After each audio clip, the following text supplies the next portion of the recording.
the president said that we cannot afford to have 30,000 more Palestinians dead, indicating a red line if Israel carries on with the plan to go to Rafah.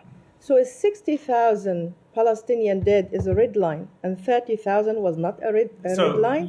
And if you answer, just one second, if your answer is we don't want to see any civilian Palestinians dead, which is the usual answer you give us, what did you do in the last 5 months to make sure that Israel avoid killing civilians, which we know as a fact is 70% are women and children? So first of all, I think you're completely distorting the president's remarks. That was not what he said. It's not the intention of his remarks, and I don't think is a fair reading of his remarks. Okay. What he was saying is consistent with what we have always said, which is we don't want to see a single civilian die in this conflict. Now, as we have talked about at length, both in this room and in other rooms here in Washington, from other podiums and in other forums on behalf of the United States, this is a difficult situation, but precisely because of the way Hamas chose to conduct this war.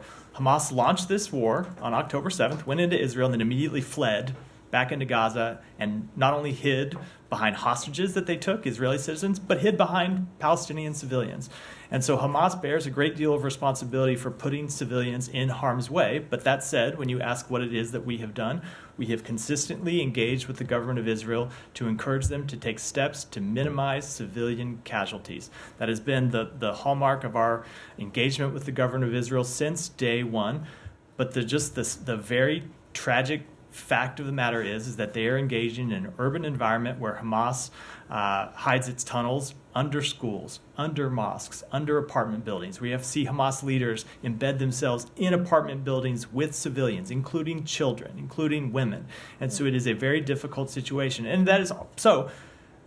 I will say finally that because of that incredible human toll and because of the incredibly dire humanitarian situation in Gaza, it is why we have been so intensely engaged on trying to achieve a ceasefire that would see cessation of hostilities, an alleviation of suffering of the Palestinian people, and an increase in humanitarian assistance.